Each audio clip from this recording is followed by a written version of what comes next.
In 1656, when Velazquez was 57 years old, he completed the picture known as Las Meninas, the Maids of Honor. It was the most ambitious painting of his illustrious career, a vast canvas showing a group of figures in Velazquez's cavernous studio in the Alcázar, the palace of the Spanish royal family in Madrid. Standing centre stage, attended by 2 maids of honor and other members of her entourage, is the 5-year-old princess, the Infanta Margarita. During Velazquez's many years as chief painter to the Spanish court, his prime task had been the making of royal portraits, and he'd become famous across Europe for his ability to capture a living, breathing likeness. But Las Meninas is so much more than a royal portrait. Here for the first time, Velazquez includes himself among the courtiers. Not only that, he shows himself in the act of painting a monumental canvas. Is it Las Meninas that he's working on, or is he painting a portrait of the Infanta's parents, King Philip IV and Queen Mariana, whose reflections we can see in the mirror on the back wall? If so, are we the viewer meant to be standing in the shoes of the King and Queen? The search for the answers to these and many other questions has made Las Meninas possibly the single most debated and discussed picture in the history of art. But what is it about Velazquez's work that has intrigued so many? And why is it so often claimed that Velazquez is one of the greatest painters of all time?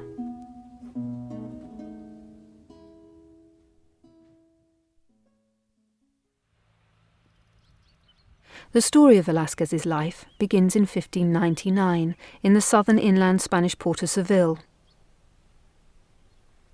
At the time, the city was immensely wealthy. It was the chief port of trade with the New World. It was also a major religious centre, employing an army of painters to provide decorations and pictures for its churches and monasteries. One of the city's leading artists was Francisco Pacheco. This is Pacheco's Virgin of the Immaculate Conception, painted for Seville Cathedral. Pacheco was an intellectual and a vocal critic of the Spanish attitude that ranked painting merely as a craft. Pacheco took the Italian view that painting was a liberal art, the equal to poetry. It was into this environment that Velazquez arrived when, probably at the age of 11, he was apprenticed to Pacheco. He lived and worked with the artist for the next 6 years. But by the age of 19, his work shows how far he'd outstripped his master. Velazquez's depiction of the mystery of the Immaculate Conception of the Virgin, in which the future Mother of God appears as a young girl, floating in the heavens and standing on the moon, closely resembles the Pacheco in composition. But in the way Velazquez conjures up the solid presence of an innocent girl, there's no comparison. The Virgin's face, which many think Velazquez modelled on his own sister, Juana, is one we can believe existed in life. And what in the Pacheco looks conventional and formulaic, such as his painting of the clouds, in the Velazquez appears real, as in these ragged clouds bathed in moonlight. It's this commitment to observable reality rather than to idealizing invention that marks Velazquez's painting from the very start. The largest group of works to survive from Velazquez's early years in Seville are a series of intensely observed tavern and kitchen scenes. They are known as bodegones, a term that comes from the Spanish word bodegón, a wine cellar where in Velazquez's day cheap food and drink could be bought. Dawson Carr is curator of the Spanish and Italian paintings at the National Gallery, London, where one of Velazquez's great bodegones hangs today. It's called Kitchen Scene with Christ in the House of Martha and Mary. Here we have a young artist who's declaring himself to be a realist, who's trying to find meaning, significance, beauty in everyday things. A woman, 2 women from his own time, juxtaposed with a scene from the Bible. And he's chosen this mannerist conceit, this anti-real conceit, to signify that he's already keenly interested in multiple levels of reality. And we're left to wonder, why do we have this juxtaposition, and what does it mean? What significance does that biblical scene have for these two women? Velazquez's realism is more than just describing objects, describing physical appearance. He seeks real people as well, ordinary people. And he finds in ordinary people doing ordinary things some great momentous significance. Velazquez was fascinated by the idiosyncrasies of the human face, and his extraordinary ability to both see and capture these peculiarities in paint made him a brilliant portraitist. His depiction of Mother Jeronima de la Fuente shows a 66-year-old nun on the eve of her departure to found a convent in the Philippines. Here, with only the face and hands of the nun exposed, Velazquez nevertheless gives us a brilliant depiction of aged, weathered flesh.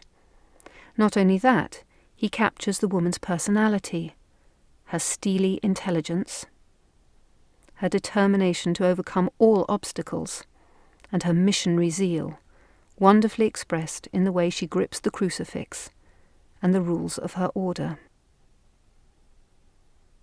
Velazquez's ambition to capture the character of his sitter, as well as their likeness, can also be seen in this early portrait of the poet and satirist Luis de Góngora. Velazquez seems to have given this image the breath of life, so that even today, after some 380 years, it's hard not to be transfixed by Góngora's withering gaze and the sardonic twist of his thin lips. Velazquez painted Góngora in 1622, during the first of two attempts to get employment in Madrid.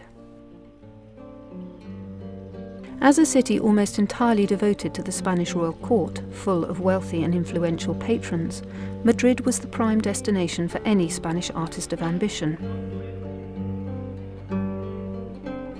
But gaining entry to the insular world living in the fortress palace of the Alcázar was difficult. In 1623, however, Velazquez was granted a brief audience to paint a portrait of the young king, the 18-year-old Philip IV. This picture is thought to be the result. Here Velazquez doesn't presume to portray the king's private character. Instead, he shows his sovereign looking out with an impassive gaze. This portrait is idealized, but in it Velazquez doesn't shy away from depicting the king's full lips and his prominent chin, both traits of the Habsburg dynasty. The image is also remarkably unadorned and direct, characteristics that mark it apart from earlier depictions of Philip, where the microscopic attention to finery and a rather poor grasp of anatomy had been more the norm. In the Velazquez, the king has real physical presence. There's even something quite sensuous about the highlight on his lip and the soft curl of his hair. Velazquez's outstanding talent and originality was immediately recognized by Philip IV. He was made a painter to the court, and soon rose to become chief painter to the king. From that point until his death over 30 years later, Velazquez remained a devoted royal servant. He rose through the ranks to become one of the king's most senior courtiers, and he earned the distinction of being the only Spanish artist Philip IV would sit to. When Velazquez came to work at the Alcázar, the palace not only housed the royal family, but also one of the greatest art collections in Europe. Given pride of place among these pictures were a remarkable group of masterpieces by Titian, the great 16th century Venetian painter. Titian's grand mythological subjects, such as his depiction of the goddess Diana and her nymphs being surprised by the hunter Actaeon, were revered for the sensuality with which he painted nudes, his portrayal of human passion, and the brilliance of his painting technique.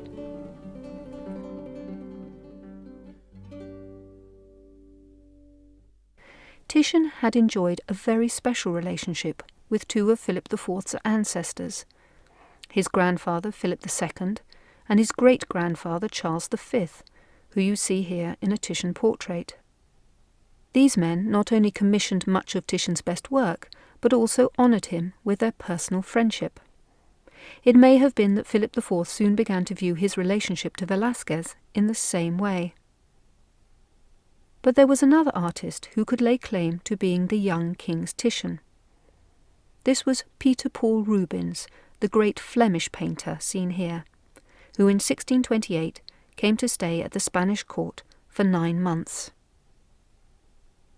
At the time, Rubens was one of the most celebrated artists of Europe, and his work, such as this depiction of the Adoration of the Magi, was already represented in the Spanish royal collection. Velazquez could easily have seen Rubens as a rival, but instead it appears the two got on well, the older artist inspiring Velazquez to further his work through a study of Italian art. About the time Rubens was at court, Velazquez made his first attempt at a scene from ancient classical mythology. In The Feast of Bacchus, Velazquez depicts the god of wine as a fair-skinned youth crowned with vine leaves, whom he then surrounds with an extraordinary group of mostly rough, weather-beaten Spaniards. It's this group who have since given this picture its nickname, Los Borrachos, the drinkers. Like the figures in Velazquez's earlier bodegones, these men seem to be modelled on real people. Each one is an individual and is dressed in contemporary clothes, and the way they look out at us, drunken grins on their faces, makes them seem all the more immediate and real. Here Velazquez uses his powers of invention to show that this mythological god flourishes in the modern world, where his gift of wine helps ordinary mortals forget their cares.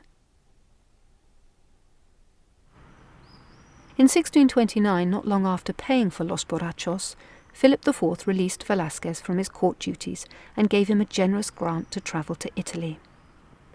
For the next 18 months Velazquez toured Italian cities, but spent most of his time in Rome.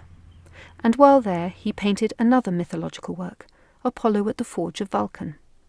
Inspired by the story told by the ancient Greek poet Ovid, Velazquez shows the moment when Apollo, the sun god, arrives at the Forge of Vulcan, the god of fire, to tell him that his wife, Venus, has been unfaithful. Although the treatment of the muscular figures shows how much Velazquez was responding to the idealized male nudes of classical sculpture and Renaissance painting in Rome, his vision of the mythological world is distinctly un-Italian. Velazquez places his classical figures in what appears to be a real forge, with beautifully observed tools, anvils, and pieces of burnished armour, all of which he must have observed from life. The faces and expressions of the figures also suggest he worked from real models. But perhaps what most separates this work from the art of Velazquez's contemporaries is his lack of reverence for his source material. Here a scene from Ovid takes on the flavour of Spanish comic theatre. The radiant Apollo, who was considered one of the most noble of the Olympian gods, is shown as a prim and rather effete young man. Vulcan, with his bulging eyes and posturing body language, seems the epitome of wounded machismo. Velazquez may have not entirely succumbed to the lure of Italian art, but Apollo at the Forge nevertheless shows how much he'd learnt by the encounter, particularly in the way he handled depth. In Los Borrachos, the drinkers were all squashed into the same narrow foreground space, overlapping and cutting each other off. In Apollo at the Forge, each player comfortably occupies his own patch of ground.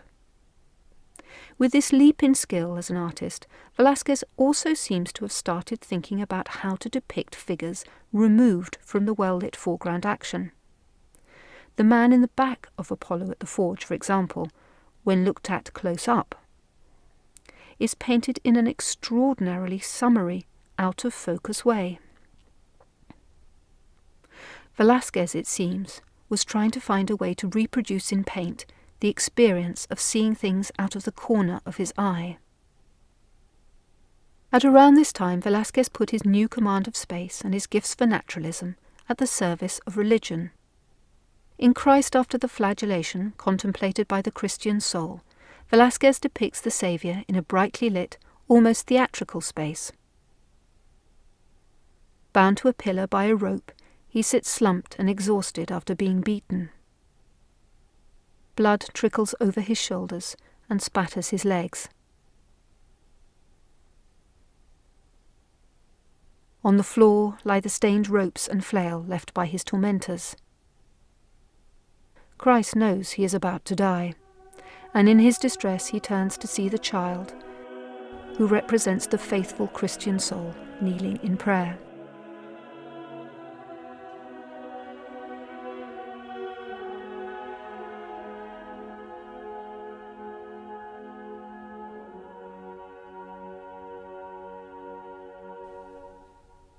The aim of such a picture was for the faithful viewer to be moved to pray themselves. In showing the idealized perfection of Christ's body in real physical and mental distress, Velazquez created a work of great emotional intensity. When Velazquez was in Italy and heir to the Spanish throne, Baltasar Carlos was born. Philip IV refused to allow any other artist to paint him, and this portrait of the Crown Prince, showing him at the age of 2, and attended by one of the court dwarfs, was made by Velazquez a year after his return. In it, little Baltasar Carlos is shown in the military regalia that he wore at an official ceremony at which Spanish nobles swore him an oath of allegiance. It's a charming portrait where the prince appears both as a toddler and as the future king of Spain. The two realities summed up by Velazquez in the way he shows the prince's little fist tightly gripping the hilt of his sword. The 1630s were a time of great opulence at the Spanish court, and one of Velazquez's greatest portraits of the king shows him in a magnificent brown costume embroidered with silver, a suit so rich and splendid that it must have been created for a special occasion. Velazquez depicts Philip IV with customary detachment that reflects the king's rigid self-control in public. From a distance, Velazquez's portrait is striking for the stately demeanour of the king and the magnificence of his robes. But the closer you get to the picture surface, the more you become aware of the artist's extraordinary painting technique. Most of the painters before Velazquez had expended great labor on illustrating the ornate embroidery of costumes. And Velazquez takes a very different point of view. Rather than elaborating and defining every detail, he develops this shorthand technique. And as one gets closer, it becomes obvious that they're brushstrokes on the surface of the canvas, seemingly almost randomly applied. He lays down a basic brown layer, and then on top of it, he puts in these broad strokes that define the shadows, and then the shapes of the embroidery, the pinwheels and the buttonholes. But he's done it with incredible understanding of the play of light on this beautiful embroidery, not elaborating every detail, but depending on the eye at a distance, blending what he has done and having it coalesce into this beautiful plush fabric.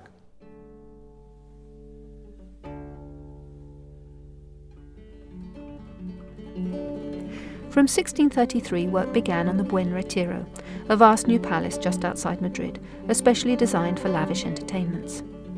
With its own theatre, ballroom, picture galleries, pleasure grounds and menagerie, the Buen Retiro proved enormously expensive to build.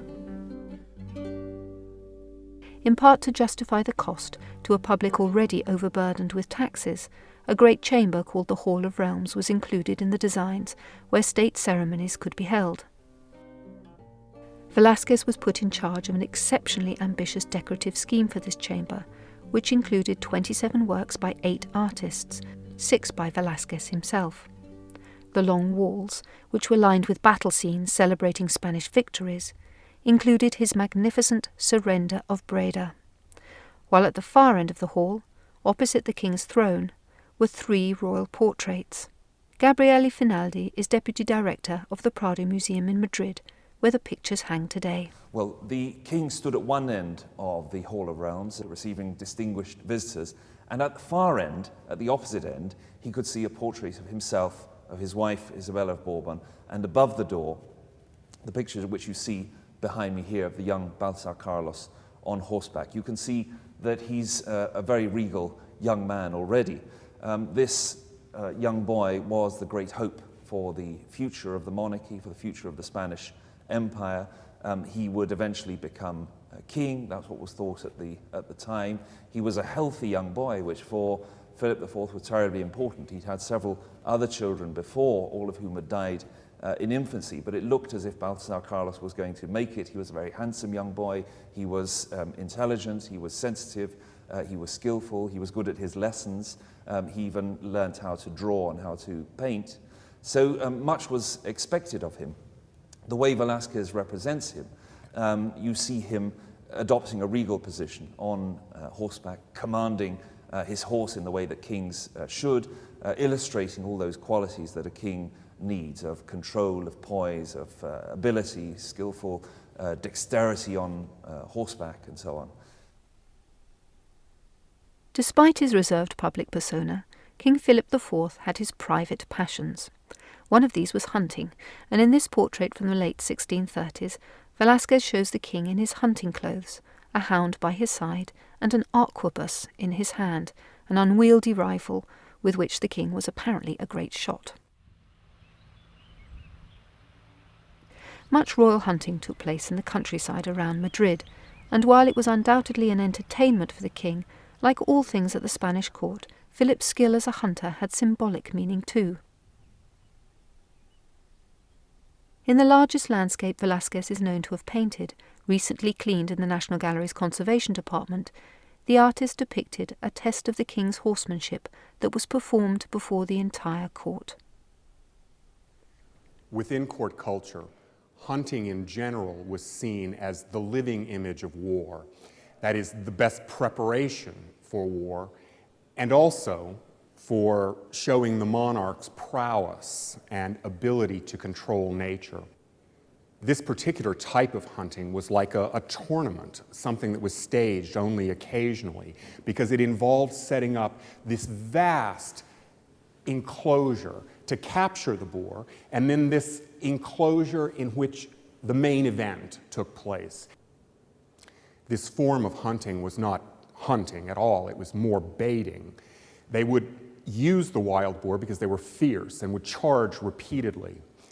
In this case, we see the king on horseback engaging a boar coming his way. Now, these boar were big enough and strong enough that they could disembowel a horse, so it was essential that the boar's charge be diverted. The point was not the killing of the boar, but the display of fine horsemanship. And much as is the case with the equestrian portraits of the king, they're meant to show that he is in control of his animal, and in control of his animal while the animal is facing this charging beast. As was Velazquez's predilection, he doesn't focus on the main event, but rather presents this wonderful frieze of figures in the foreground. Members of the court going about activities surrounding this event, but many watching and some conversing, not at all involved with what's going on in the arena. The Spanish royal family were attended by almost 1,700 courtiers and servants.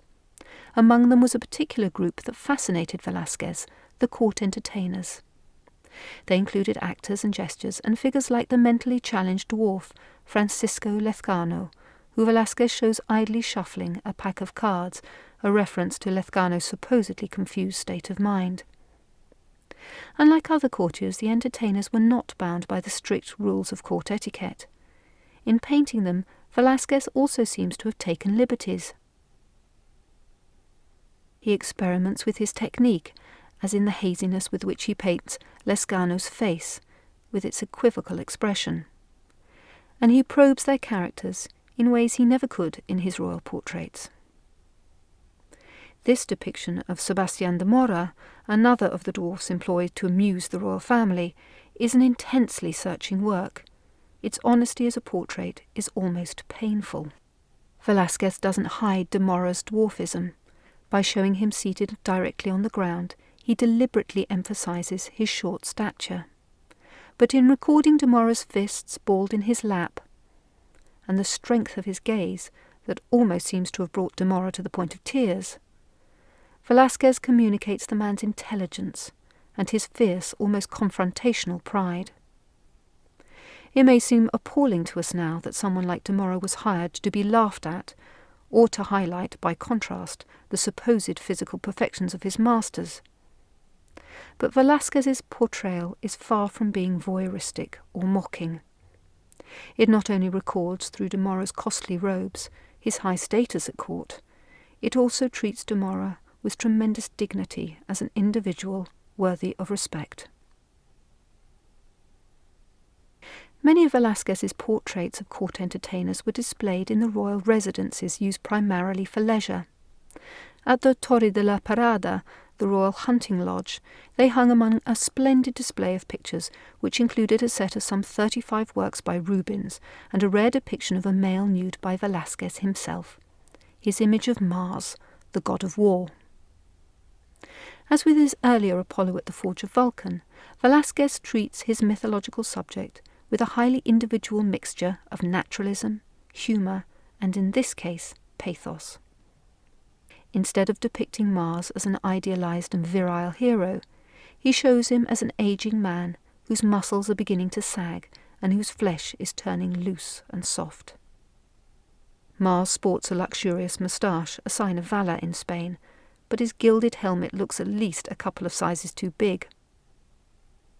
He stares gloomily out from under its shadow, his chin resting on his fist, in a pose traditional to depictions of melancholy.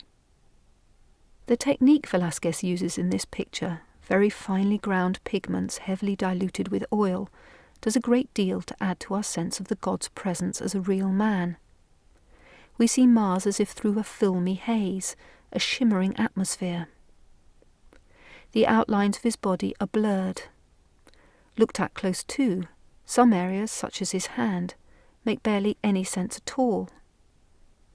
Again, Velazquez seems to be trying to find a technique to match visual experience, in this case, perhaps, the effect of his model breathing. The same technique was taken to even greater extremes in one of Velazquez's most famous mythological works, his Toilet of Venus, also known as the Rokeby Venus, after the British collection in which it was once housed. Probably painted at the end of the 1640s, Velazquez's use of diluted paint has reached such a level of virtuosity that he is able to suggest the soft body of the goddess and the sweep of her brown hair, with minimal amounts of pigment. The contours of Venus's body and face are so indistinct that, as with Mars, we gain the impression that we are in the presence of a living, breathing model. In composing this work, Velazquez drew on Italian prototypes, showing the goddess of love accompanied by her winged son Cupid. Among them was a painting by Titian in the Spanish Royal Collection, which showed the naked Venus reclining on a couch to the frank admiration of her viewer's gaze. But Velazquez's response to such works was highly original. Not only does he show Venus with her back to us, but also the only glimpse we get of her beautiful face is from her reflection caught in the mirror held by her son. Yet again Velazquez created an inverted composition, relegating what others would consider to be the most important part of the picture to the background. Not only that, he makes this essential part of the image very hard to read.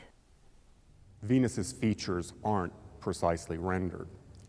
Indeed, it's a very hazy image. And this leads us to wonder why. Why would he have shown this beautiful body and not a beautiful face?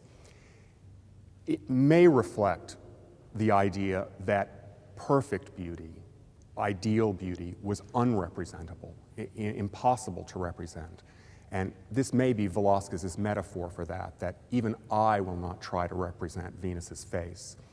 The other part of it that's very consistent with Velazquez is that he leaves it open. He leaves it open for the viewer to complete that face. And this, of course, brings it home and makes it very much more real for everyone who stands in front of the picture.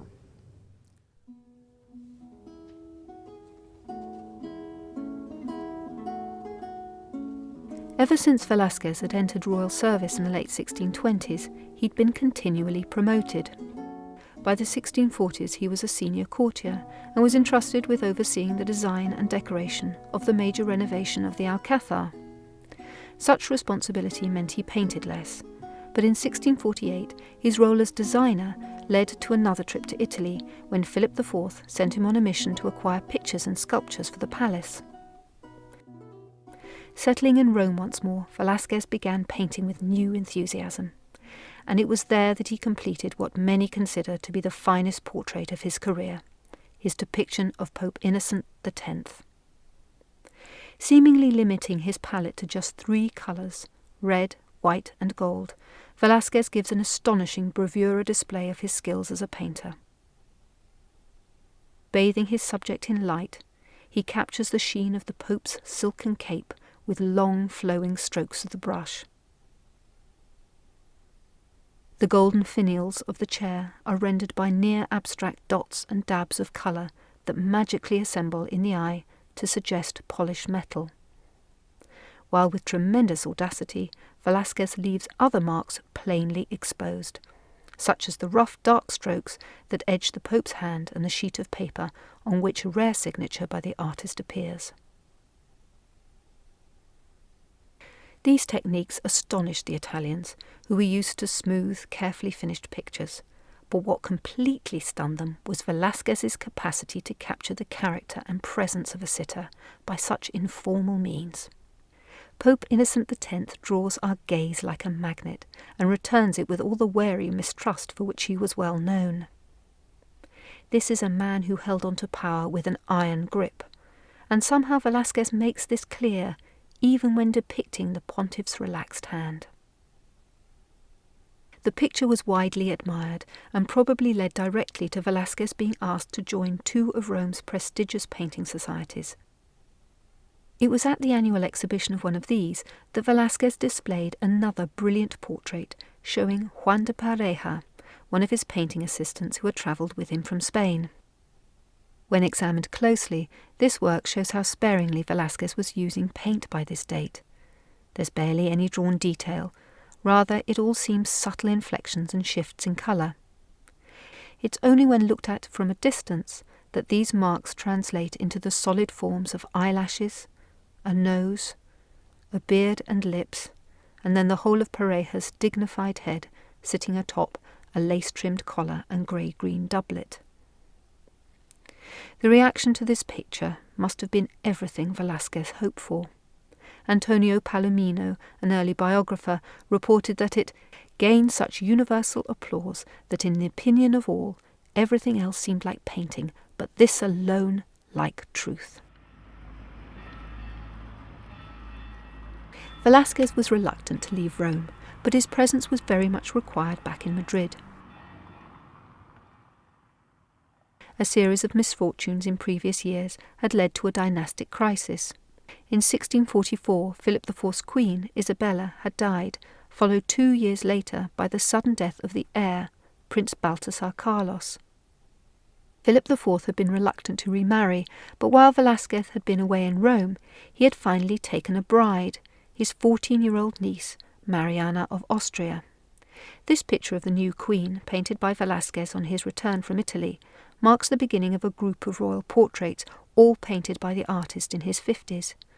It's clear that Velazquez has had to readjust to the stiff, impersonal formality demanded by the Spanish court.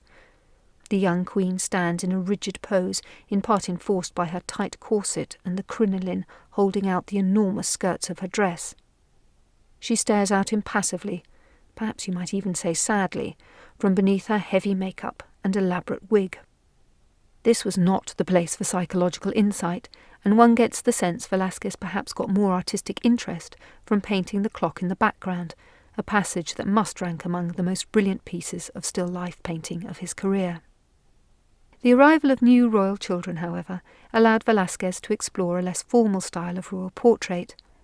The firstborn was Infanta Margarita, seen here at the age of 2.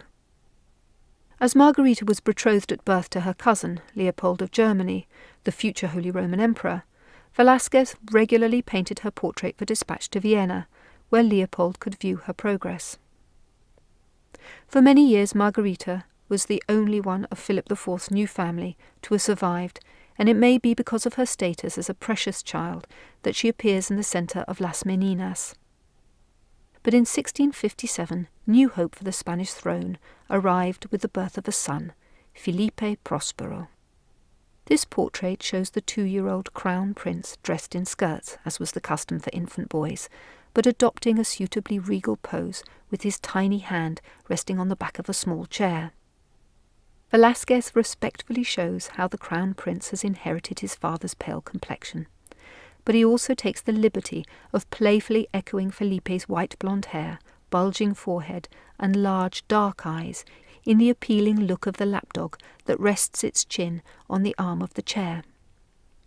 For all this portrait's charm, Velazquez couldn't help but record Felipe's obvious frailty. A victim of the Habsburg tradition of marrying within close family, he was a sickly child from birth. In comparison to Velazquez's earlier portraits of the infant Baltasar Carlos, the contrast is stark.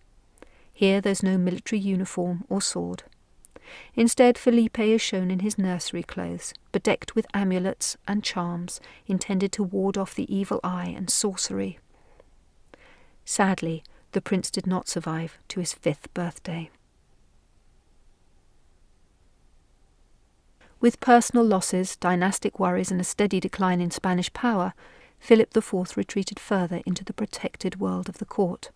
There, with Velazquez's loyal support, he continued to refurbish his palaces, although he was now reluctant to sit for his portrait. "I do not want to see myself growing old," he wrote.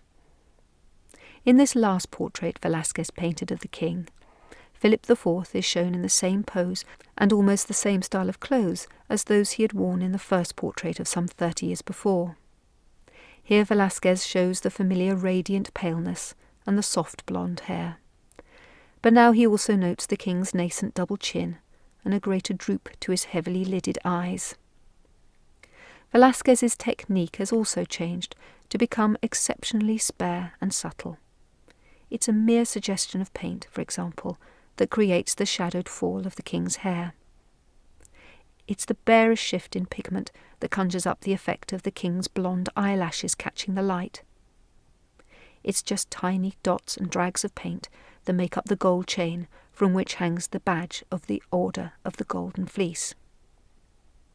Throughout his life, Velazquez had worked to perfect the art of using oil paint on canvas to capture as honestly as he could the experience of seeing the world. On the way, he'd rejected time-honoured artistic formulas. He doggedly pursued his own observations and had honed his skills in grasping both the character of individuals and their relationship to fortune and power. But as Velazquez's work developed, a paradox emerged. The more he pursued a technique that, at a distance, would mimic the way we grasp the world through sight, the more his pictures, when seen close to, began to draw attention to themselves as surfaces covered in individual, sometimes seemingly abstract, paint strokes. The more his work approached what contemporaries called the truth, the more his work also became obvious as art. This playing between art and life, between illusion and reality, forms the theme of 2 great works that Velazquez produced in the last 5 years of his life. In the fable of Arachne, which is also known as Las Hilanderas, or The Spinners, Velazquez plays on different levels of reality by mixing what looks like a view of a modern spinning workshop with a scene from ancient mythology. In the well-lit background, the helmeted figure of Athena, the goddess of wisdom and war, appears to have freed herself from a tapestry to cast her curse upon Arachne, the fabled weaver who had dared to set herself up in competition to the gods.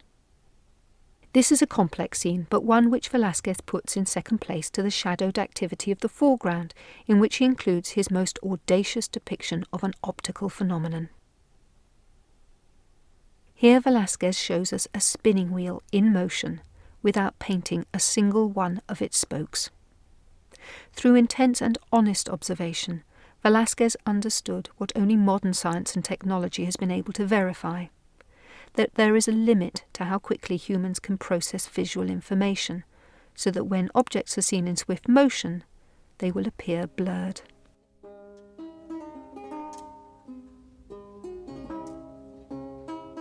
In Las Meninas, Velazquez's great painting about the act of painting, he drew together the discoveries of a lifetime's artistic inquiry. Here there's depth, the hazy peripheral figures, the searching portraits, and the idealized portrayal of majesty. And here too is perhaps the ultimate inverted composition, where the most important figures in the scene, the King and Queen of Spain, are not even present, but are instead glimpsed in a mirror that possibly reflects their position outside the picture, in the viewer's space. Velazquez painted this on its most primary level for an audience of one, for the king himself, so that when the king stood before it, the image was truly complete. And of course, this emphasizes that his art was in the service of the king.